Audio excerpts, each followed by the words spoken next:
We put on the bomma and the bompa pampers, and we locked them in their rooms.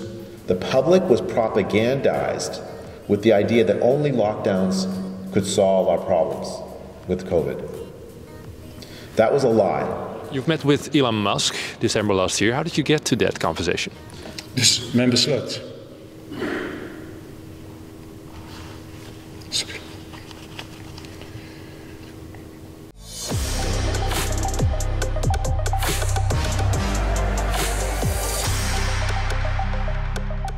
We hebben gedaan wat we konden doen en ons werk is af.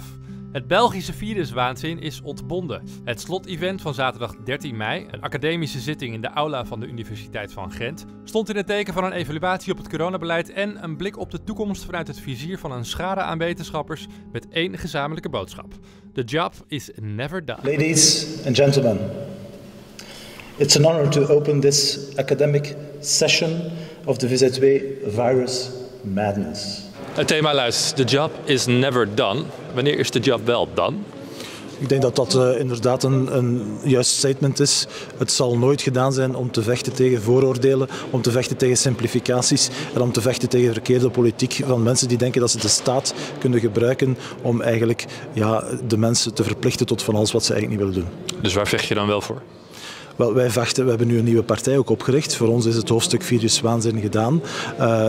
Er zijn geen maatregelen meer, maar er is een veel bredere problematiek die we met de nieuwe partij Vrijheid willen aanpakken. En dat gaat dus over het terug centraal plaatsen van de mens in de politiek en het reduceren van de staat en daardoor het afnemen van macht van de staat om op die manier te zorgen dat eigenlijk de mens terug zelf die macht kan opnemen. Ja. Dus niet meer van buitenaf, maar dan maar van binnenuit? Voor een stuk wel, ja. Omdat je moet de democratie van binnenuit veranderen. Ze van buitenuit veranderen door revolutie. Ik denk niet dat dat iets is dat we willen. Hè. Dat is een zeer te gewelddadige stap. Maar van binnenuit is er heel veel te doen, ja. We welcome our honored guests, Professor J. Bhattacharya, Professor Lieven Annemans en Professor Bert de Munk. Dus we leven in een soort maatschappij die ook los van gezondheidszorg, ook in bredere zin, met risico en gevaar, op risico en gevaar gericht is en probeert controle te krijgen over de toekomst. Ik denk dat we dat zelfs doen, dat dat zelfs een impact heeft op hoe we met onze kinderen omgaan. Ik doe al meer dan 25 jaar kosten-batenanalyses in de gezondheidszorg. En als je een kosten-batenanalyse doet, ik heb er meer dan 300 gedaan, dan moet je ook eerst een risicobatenanalyse doen. Op de vaccinatie voor kinderen. Wat was de risicobatenverhouding van vaccinatie van kinderen tegen COVID-19? Hoe ver kan je gaan als overheid om solidariteit op te leggen op een bepaalde manier? Welke schade geef je dan voorrang? Geef je voorrang aan de schade die het virus aanricht, of geef je voorrang aan de schade die lockdowns aanrichten, die schoolsluitingen aanrichten, die vaccins bij kinderen eventueel kunnen aanrichten? En ja, heel recent, maart 2023, heeft de Wereldgezondheidsorganisatie een officiële statement gepubliceerd. Ja, het is toch niet echt een goed idee van kinderen te vaccineren, want eigenlijk zijn ze toch wel tamelijk laag risico. We noemen dat voorschrijdend inzicht. Dus mijn besluit.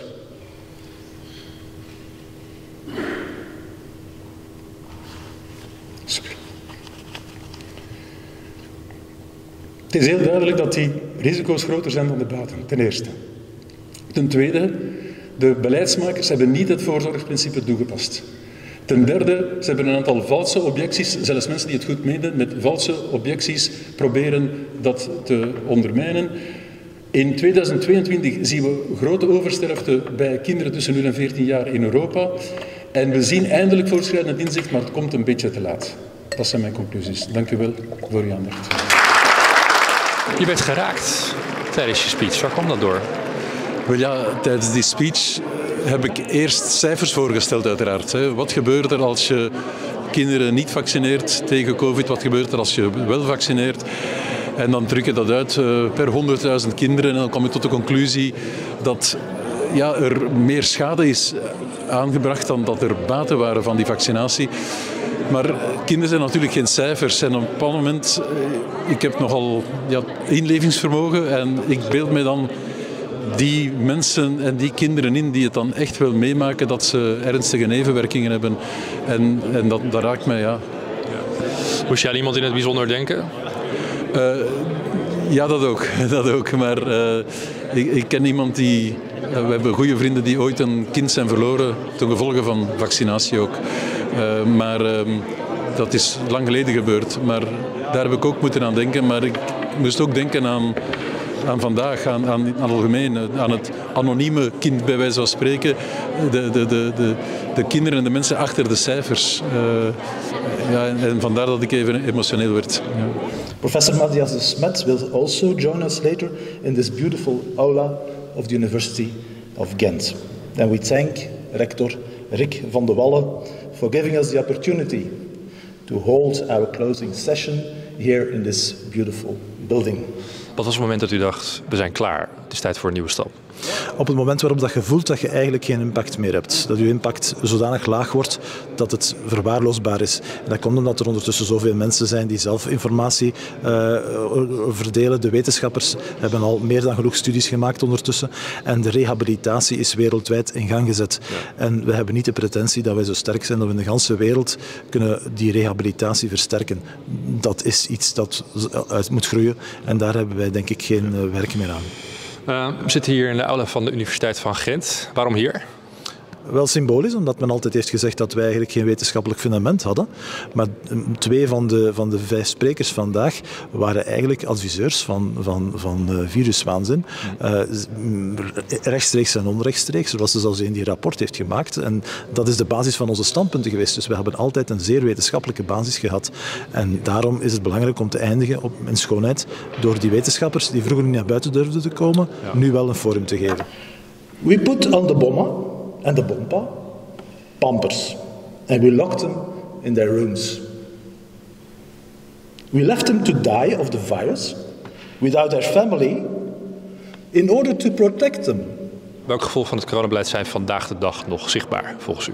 Ik denk dat de neiging van de overheid om zichzelf te overschatten, dat nog altijd een groot probleem is. De overheid heeft de neiging om alles te regelen en faalt keer op keer. En toch zijn er mensen die nog altijd geloven dat die overheid ons zal redden.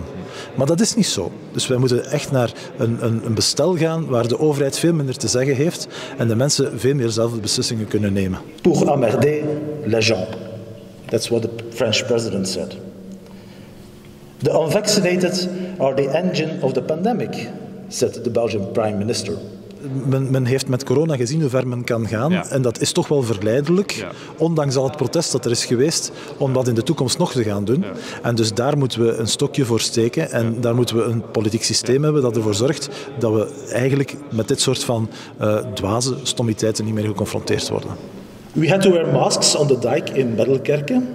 And if we didn't, virologist Mark van Ranst was going to call the police. Because those masks don't work on the dike at the seaside. So it was very necessary to use them. Vandaag de dag is corona nog nauwelijks in het nieuws. Waar zijn dit soort bijeenkomsten nog goed voor? Wel, omdat uiteindelijk on the long run moeten we kijken wat we moeten doen met ons politiek systeem. Als ons politiek systeem dit soort van verkeerde politiek toelaat, dan zijn er echt wel grote problemen in dat politiek systeem. Dat is bij ons in België zo, maar dat is ook in Nederland en in andere landen zo. En het is een zaak om goed na te denken waar de juiste problemen liggen en die dan te kunnen aanpakken. En daarom zijn die bijeenkomsten zoals deze zeer belangrijk. Ladies and gentlemen, I will speak shortly to you in the language of our honored guest, Professor Jay Bhattacharya, who flew in from the United States 2 days ago. Thank you for being here. Jay, it is a tremendous pleasure to have you here. I want to start with a little bit of COVID science. In the beginning of the pandemic, I was part of a study team that measured how many people in the population in Santa Clara County, where I live, have antibodies. In H1N1, in the swine flu, the Mexican flu pandemic, in 2009, very early in the pandemic, the World Health Organization told everybody that the mortality risk was 3, 4, 5%. Does everyone remember for 2009? What happened after that was that a series of studies was conducted. Studies to check antibody levels in the population. So you know, if you have an antibody, what does that mean? That means you were infected. And And it turned out for H1N1, 100 or 200 times more people had been infected than the public health realized were cases. And the infection fatality rate for H1N1 turned out not to be 4 or 5%, but 0.01%. 1 in 10,000. 1 in 10,000. You want to know why the H1N1 pandemic disappeared? It's because the death rate turned out to be so low. So I conducted a study like this very early in the pandemic in April of 2020, and what I found was that the death rate from COVID is much higher than H1N1, but it's 2 in 1,000. Do you remember what the World Health Organization told us the death rate from COVID was early in the pandemic? 3, 4, 5%, right? People are still scared of this. After we did this study, I started getting death threats. I started getting attacks on people. I'm a professor at Stanford. I've been writing studies for a very long time, but people were convinced I didn't know how to divide. It was a crazy time. But there were a whole bunch of other seroprevalence studies that were done right after ours, and they found the same answer. Everywhere in the world you look, you see an infection fatality rate of 2 in 1,000, 3 in 1,000, 4 in 1,000. In some places like New York City, it's a little higher. In places like in Africa, it's a little lower. But the median is 0.2%, 2 in 1,000. In people younger than 70, infection fatality rates range from 0.0000% to 0.31%, with a median of 0.05%, 5 in 10,000. For people under 70. And for children, the risk is, it's not zero, but it's vanishingly low. When we knew this in December of 2020. And the question is, why did we not act on it? So, Professor, why did we not act on it? I think by the time that we found that the infection fatality rate was 0.2%, we had already locked down. And when we did that lockdown, so many people put their reputation behind it, that it was necessary and right. And so nobody wanted to believe the reality that the infection fatality rate was 2 in 1,000, and that there was this very steep age gradient. Not the virus, not the pandemic, the lockdowns, the economic dislocation caused by the lockdowns would cause 100 million people to be thrown into poverty. 100 million people thrown into poverty. Why is this? Everyone heard of supply chain disruptions? Well, over the past 40 years, the world has globalized. Many of them, they sell coconuts on the street. And when they sell the coconuts, that's their entire life savings. They sell the coconuts, they buy more coconuts for the next day, and they feed their family. When the lockdown came, they couldn't sell the coconuts because the rich people were locked down, and they lost their life savings. And then they had to go back to their home villages, sometimes 1,000 kilometers away. 100 million people worldwide, especially in South Asia and in Africa, were thrown into dire poverty, $2 a day or less of income. If you think more broadly than just simply the West, vast numbers of people in developing countries were thrown into poverty as a consequence of the COVID lockdown policies. Their material well-being is destroyed. Their health is destroyed. They feel the consequences every day. In the West, a lot of that's less visible in terms of starvation and dire poverty, but it's visible on the psyches of people who felt that they were essentially underclass during COVID, that they were asked to risk their lives to protect other people who were richer than them, that were more privileged than them. Most people had to go home, had to work to feed their families. Most people on earth had to do that. Even people who stayed home and stayed safe, if you ordered out, that means somebody else was delivering the food to you. They had to take the risk. Someone had to cook the meal. They had to take the risk.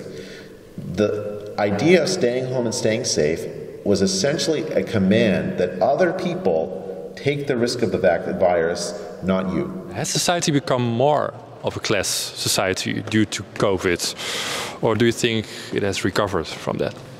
No, I think that we were already a very unequal society, class-based, with upper class people, really laptop class people who have jobs that can be done from home, that don't require physical labor, and then a working class that actually has, unfortunately, in society doesn't have a lot of say. And I think COVID exacerbated those, and they have not recovered. Vast numbers of people suffered from COVID, both materially and in terms of their health, and they now see clearly where their status is in society, whereas before maybe it was less clear. I think that our societies, COVID has revealed in our society tremendous inequality. Much of we knew it was there and made it worse. Vorig jaar ontving de professor een bijzondere uitnodiging van Elon Musk. Als nieuwe eigenaar van Twitter wilde hij hem graag een aantal documenten laten zien die hem helderheid zouden verschaffen over de gebeurtenissen op zijn Twitter-kanaal. I was on a blacklist, I found out. In September of 2021, I joined Twitter. And almost immediately, it became clear to me that my messages, while my followers could follow my messages were not reaching people outside of my followers. Now, when Elon Musk bought Twitter for $44 billion, he also invited reporters to come see the files inside Twitter, to see how Twitter had involved itself in the censorship efforts induced by the American government. And he invited Barry Weiss, who's a fantastic reporter. She's a friend of mine. I was then invited to go visit Twitter. I had been placed on a blacklist, very likely at the request of the federal government, the day I joined Twitter. You've met with Elon Musk December last year. How did you get to that conversation? Well, when Barry Weiss wrote about the Twitter files, she named me as somebody that was blacklisted, which shocked me. I mean, in one sense, I wouldn't imagine that I would be blacklisted. But you didn't know at the time. No, I didn't know. But I suspected that there was some shadow banning, but I didn't. To see it in black and white that said I'm blacklisted was a shock. Yeah. I think that led through some various mechanisms for Elon Musk and friends of his to reach out to me. And then Elon invited me to go visit Twitter to see for myself that I'd been blacklisted, and then to see if I had other questions about that process. And what I found was that not only had I been blacklisted, I was blacklisted the day that I joined Twitter. I got to speak with him for a full hour. He has bought Twitter because he wants to restore free speech. That's what he told me. I believe it. Or else, why else would he make available those files that make so much shame on what the decisions that Twitter made? I mean, he's doing it because the only way forward is to make it transparent how Twitter suppressed free speech before, so that a new thing can happen now. The public was propagandized with the idea that only lockdowns could solve our problems with COVID. That was a lie. There were a tremendous number of scientists, many of whom you're going to hear from today, who had deep reservations about the lockdowns, ability to protect us from COVID. The reason why many people in the media, many people in the public got the impression that there was a scientific consensus around lockdowns was because of the censorship effort. What was the most important question that you wanted to ask him? I wanted to know why he bought Twitter. I mean, because he didn't have to. He's a CEO of space, Tesla, the SpaceX. For him to buy Twitter, the answer that he gave me is that without free speech, and Twitter as a central pillar of that free speech, humans won't be able to survive. Like, his vision is that humans can get off this planet, and without free speech, we won't survive to the point where we'll be able to do those technological wonders. It was an illusion of scientific consensus when, in fact, there was a tremendous scientific debate going on. And I would say that probably by October of 2020, the majority of infectious disease epidemiologists, for health policy people, and scientists generally didn't think lockdowns were working. And yet the impression you got was that all scientists agreed. It was an irresponsible use of power to create an impression in the population in favor of a policy that should never have been adopted. Should an organization with that much influence be owned by one individual? I wish that it wasn't so, but our economies are structured so that very few people have a tremendous amount of power. And the question to me is, how do you change that? I don't know how to change that. But did he say something about it? Did he mention that? I think he laments the fact that the ethos of Silicon Valley before, let's say in the 90s, was in favor of free speech. I think Jack Dorsey, for instance, founded Twitter for free speech. And I think he laments that the ethos has changed away from that. Yeah. I don't know that he's particularly bothered by the fact that only one or a few people own it. He didn't mention that. Yeah, well, what Bill Gates is for the World Health Organization is Elon Musk for Twitter now. In a sense, I guess. So he has a lot of influence. He has a tremendous amount of influence. You can see how Twitter is. Whether you like it or not. But. Yeah, whether you like it or not. But his goal is like create an app like WeChat with a payment tool and everything around it. So that I think that also, especially that combination, is that concerning if it falls to the wrong hands? I think the way that he's thinking about it is that if you have an advertising model, right? Well, who is the customer there? The customer is the advertisers are the customer. The Twitter serves the advertisers, and who are we? The people. The people are just are the things that Twitter is serving up to the advertisers, right? Whereas if you have a payment model, well, then we're the customer. Yeah. And so now Twitter then serves us. Professor Verstraeten. Ja, dus de titel van mijn bijdrage vanavond is het verlangen naar een meester. Ik heb dat gisteren vlug uit de losse pols naar voren geschoven als mogelijke titel, omdat het goed aansloot bij een stukje nieuws uit de mainstream media dat ik opgepikt heb. Ik kijk niet al te veel meer naar de mainstream media, sedert men daar alleen nog factchecks over mij publiceert, interesseert het mij toch net iets minder dan vroeger. Maar dus, deze week stond er een artikel op de VRT nieuwswebsite dat een enquête beschreef waaruit bleek dat ik dacht 60% van de Vlamingen wel iets voelt voor een technocratie.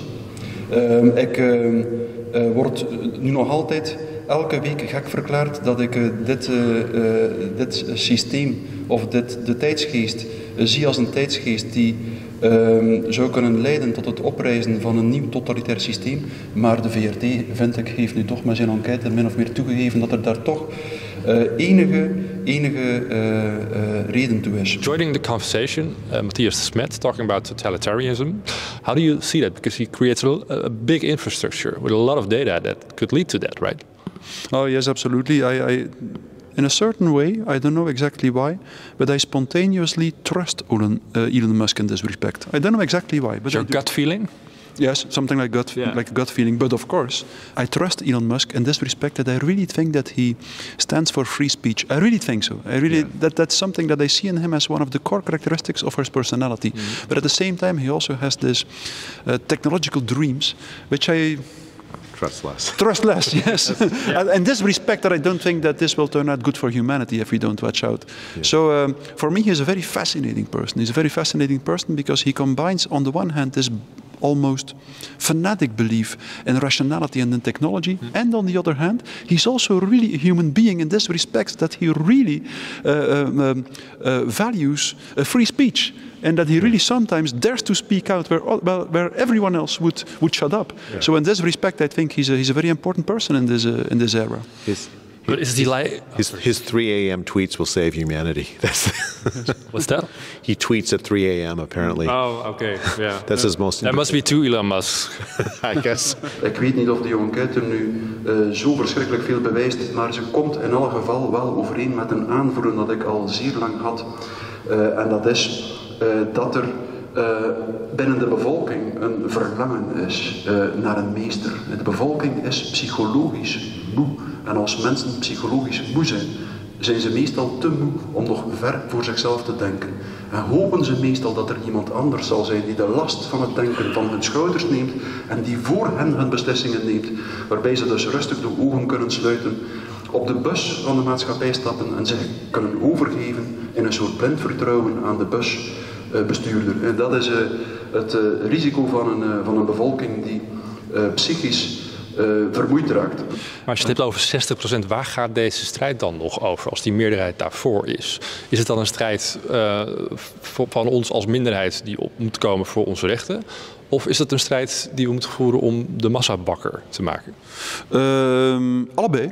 Ik denk dat het een samengaat met het andere. Ik denk dat het een echt samengaat met het andere. Als we gewoon opkomen voor onze eigen mening en ze blijven uitspreken, gaan we automatisch vermijden dat de mensen die anders denken en zich eerder inderdaad in die grote groep in de massa bevinden, dat die steeds fanatieker overtuigd worden van hun eigen gelijk. Dus ik denk dat we het allebei moeten doen en het een realiseren we samen met het andere. En ik denk dat dat inderdaad een zeer belangrijk besef is dat we moeten cultiveren van in wezen komt het erop neer van u niet te laten tegenhouden in uw meest fundamentele recht. Dat is uw recht om als mens simpelweg die woorden uit te spreken die voor uzelf de meest oprechte woorden lijken. Ja. Nou, probeert Viruswaanzin in plaats van buitenaf van binnenin een aantal dingen te gaan veranderen. Hoe zie jij dat? Is daar een rol voor jou zelf weggelegd? Politiek? Wat bedoel je van binnenuit? Door via de politiek te proberen? Nee, ik ga niet in de politiek gaan. Nee, dat is iets dat mij niet echt... Ik ben iemand die meer ideologisch bezig is, die probeert mensen bewust te maken van de invloed van ideologie op wat er nu aan het gebeuren is, die ook zijn best doet om te proberen om de ideologie die nu dominant is en die volgens mij ook wel voor een groot stuk aan de basis ligt op een complexe manier van de problemen die we nu kennen. Ik ben iemand die vooral probeert de aandacht te vestigen op die ideologische dimensie van de zaak en ook probeert om openingen te maken in die ideologie en te tonen dat we op een andere manier kunnen nadenken over wat er nu gebeurt. Dat is mijn... nee, ik heb geen politieke ambities. Nee. De gehele bijdrage van Matthias de Smet tijdens het slot-event kun je terugzien via blackbox.tv of ons YouTube-kanaal. Waardeer jij wat we doen? Schrijf je dan snel in voor onze nieuwsbrief. Vind je het belangrijk wat we doen? Besef dan goed dat wat wij doen eigenlijk helemaal niet kan. Het is een wonder. Voor 2020 was het onmogelijk geweest om zonder staatssteun, zonder subsidies of sponsoren en tegenwerking van Big Tech een mediakanaal te runnen dat tegen de stroom in op zoek gaat naar waarheidsvinding. Dat wonder, dat zijn wij samen. De grote groep bezorgde burgers die dagelijks doneren en daar zijn we ontzettend dankbaar voor. Maar we mogen niet achteroverleunen. Er wordt dan weliswaar niet meer over corona gesproken, maar de informatieoorlog was nog nooit zo hevig. En erger nog, de ideologische agenda wint terrein en is meedogenloos. We staan in het oog van de orkaan. En een platform als Blackbox heeft maar één taak: doorgaan en groeien. Groeien om nog meer mensen bewust te maken van wat er werkelijk gaande is. Daarom vraag ik jou en eigenlijk iedereen die droomt van een toekomst in vrijheid, waar stemmen weer gehoord mogen worden, om ons te steunen. Want het is keihard nodig. Juist nu.